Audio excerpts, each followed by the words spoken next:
Hello, everyone. Today we will meet one of the most powerful and fascinating women in history, Queen Elizabeth I. Can you imagine a young girl who lost her mother when she was only 3 years old, who was called illegitimate by her own father, who was put in prison by her own sister, and who later became one of the greatest queens England has ever known? A queen who never married, who defeated the most powerful navy in the world, and who made her small country into a strong empire. That girl was Elizabeth. She ruled England for 44 long years, from 1558 to 1603. People still call her time the Golden Age because England became rich, strong, and full of art, theater, and adventure. Shakespeare wrote his famous plays during her reign. Brave sailors like Francis Drake sailed around the world. And when a huge Spanish fleet came to destroy her, Elizabeth and her people won against all the odds. Why is she still famous more than 400 years later? Because she was smart, brave, and careful. She loved her country more than anything. She said she was married to England itself. She never let anyone take her power away. In this long story, told in very simple English, you will hear every important part of her life. We will travel from her difficult childhood to her exciting years as queen, from dangerous plots against her to the great battle with Spain, and finally to her peaceful but sad end. You will learn new words naturally, words like empire, armada, virgin queen, golden age, and legacy. You will hear the same important ideas many times so they stay in your memory. This is a true story of courage, intelligence, and love for a nation. So sit back, relax, maybe make a cup of tea or coffee, and listen carefully. This is the story of how a shy young princess became the Virgin Queen who conquered armadas and built England's golden empire. Let's begin our journey together. Early life and rise to power. Our story starts on September 7th, 1533 at Greenwich Palace, near London. A baby girl was born. Her father was the famous King Henry VIII. Her mother was Anne Boleyn, the king's second wife. The king wanted a son very much. He had already broken with the Catholic Church to Mary, and because he hoped she would give him a boy. When the baby was a girl, the king was disappointed. But he still named her Elizabeth and hoped for better luck next time. Elizabeth's early years were not easy. When she was only 2.5 years old, something terrible happened. Her mother, Anne Boleyn, was accused of bad things and executed by the king. Elizabeth was too young to understand, but her life changed forever. The king quickly set his marriage to and was never real. That meant little Elizabeth was now called illegitimate. She was no longer officially a princess. She was pushed out of the line to become queen one day. Imagine how that must have felt for a small child. But Elizabeth was strong even as a little girl. She had a good education.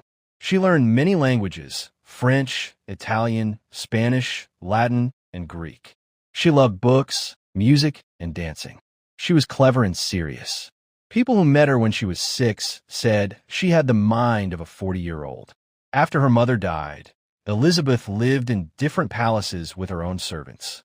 Her father married 3 more times. He finally had a son, Edward, with his third wife. When Henry VIII died in 1547, Edward became king. He was only 9 years old. Elizabeth was 13. Edward was a Protestant like his father, and Elizabeth grew up with Protestant ideas. But Edward died young in 1553. Then came Elizabeth's older half-sister, Mary. Mary was the daughter of Henry's first wife, Catherine of Aragon. Mary was a strong Catholic. She wanted to bring the Catholic Church back to England. Mary became queen and married the King of Spain, Philip II. She did not trust Elizabeth. Mary thought Elizabeth was planning to take the throne. Life became very dangerous for Elizabeth. In 1554, Mary put her in the Tower of London, the famous prison where many people lost their heads. Elizabeth was only 20 years old. She was scared. She wrote letters asking for mercy. She said she was loyal to her sister. After 2 months, Mary let her go, but Elizabeth was still watched carefully. She lived quietly in the countryside. During these hard years, Elizabeth learned important lessons. She learned to hide her feelings. She learned to be patient. She learned that power can be taken away in a moment. She also saw how religion could divide a country. Mary's reign was called Bloody Mary because she burned many Protestants at the stake. The people were unhappy. Finally, in 1558, Mary died without children. The people were tired of war and religious fighting. On November 17th, 1558, 25-year-old Elizabeth became queen. When the news reached her, she was sitting under an oak tree at Hatfield House. She fell to her knees and said in Latin, "This is the Lord's doing, and it is marvelous in our eyes." She promised to be a good queen for all her people, Protestant and Catholic. At this moment, Elizabeth had risen to power. But it was not easy. The country was poor. The treasury was empty. France and Spain were strong enemies. Many people thought a woman could not rule alone. They said she needed a husband to help her. But Elizabeth had other ideas. She had seen what happened to her mother and to other queens. She decided she would rule by herself. This young woman, who had suffered so much as a child, was now queen. She had intelligence, courage, and a strong will. She was ready to face the challenges ahead. Her rise to power had been long and painful, but it made her the perfect ruler for difficult times. The turning point. Everything changed in the first years of her reign. This was the turning point. Elizabeth knew she had to bring peace to England. First, she fixed the religion problem. She created a new church, the Church of England. It was Protestant, but not too extreme. She said, "I will not make windows into men's souls." That meant she would not force people to believe exactly as she did. Catholics could still worship quietly if they were loyal.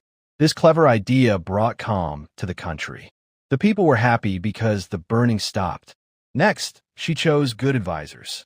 Her most important helper was William Cecil, later Lord Burleigh. He was smart and careful. He stayed with her for 40 years. She also had other strong men around her, like the Earl of Leicester, Robert Dudley. Some people thought she would marry Dudley. They were very close friends all their lives. But Elizabeth never married anyone. Why did the Virgin Queen refuse marriage? This was one of the biggest questions of her time. Many kings and princes asked for her hand, from Spain, France, Sweden, and even her own courtiers. Parliament begged her to marry and have children so the Tudor family would continue. But Elizabeth always said no. She said she was already married to her kingdom. "I am your queen," she told them. "I will live and die a virgin." By staying single, she kept all her power. If she married a foreign king, he might try to control England. If she married an English lord, other lords would be jealous. So she used the idea of marriage as a tool in diplomacy. She talked with many princes for years, but never said yes. This made other countries hope they could win England without war. During these early years, Elizabeth also started to make England stronger at sea. She supported sailors like Francis Drake. Drake sailed around the world and attacked Spanish ships. He brought gold back to England.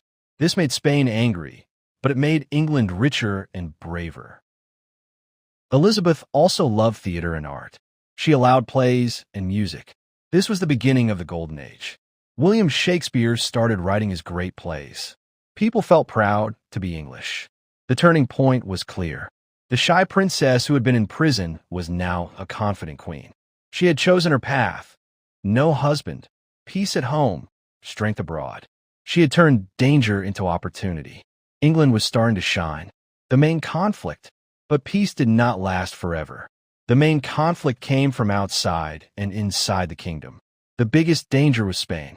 King Philip II of Spain had once been married to Elizabeth's sister Mary. Now he hated Protestant England. He wanted to bring Catholicism back by force. He also wanted to stop English sailors from attacking his treasure ships.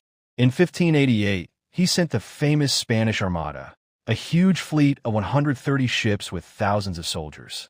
The plan was to invade England, remove Elizabeth, and make the country Catholic again. Everyone in Europe thought Spain would win. The Armada was the strongest navy in the world. But Elizabeth was ready. She put Lord Howard and Francis Drake in charge of the English ships. She gave a famous speech to her soldiers at Tilbury. She said, "I know I have the body of a weak and feeble woman, but I have the heart and stomach of a king, and of a king of England too." The people loved her for this. They felt brave. Then nature helped. Strong winds and storms destroyed many Spanish ships. The English used fire ships to scare the Armada. In the end, only half the Spanish ships returned home. England won a great victory. The defeat of the Armada was one of the most important moments in history. It showed that a small country with a clever queen could beat a giant empire. After this, England became a real sea power. There were other conflicts too. Inside England, some Catholics plotted against Elizabeth. They wanted her cousin, Mary, Queen of Scots, to become queen. Mary was Catholic and had a claim to the throne. She was kept in prison in England for many years. Finally, in 1587, Elizabeth agreed to execute Mary. It was a hard decision, but it stopped many plots. Elizabeth also had problems with love and marriage again and again. The Earl of Leicester wanted to marry her, but she kept him close without saying yes. Later, the young Earl of Essex became her favorite. He was handsome and brave, but he was too proud. He tried to rebel against her in 1601. Elizabeth had to send him to his death. These personal stories show how lonely power can be. She loved some men, but she never gave them her crown. There were wars in Ireland and help for Protestants in the Netherlands. Money was always a problem, but Elizabeth was careful with money. She used clever words and careful plans instead of expensive wars. She never lost her country in battle. Through all these conflicts, the Armada, the plots, the pressure to marry, Elizabeth stayed strong.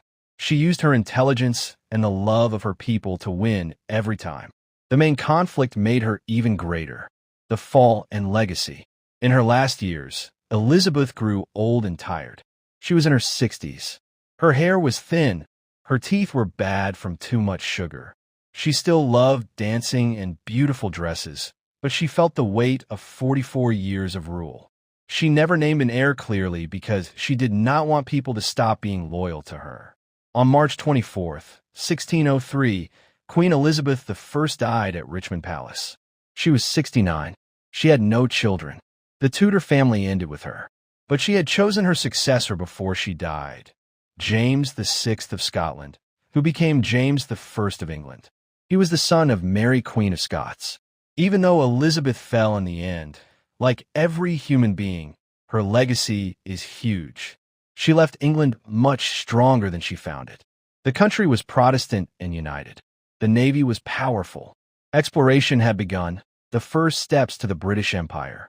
Art and theater reached their highest point. People felt proud to be English. She proved that a woman could rule wisely without a husband. She showed that intelligence and courage are more important than armies sometimes. Her time is still called the Golden Age. Schools, streets, and ships are named after her.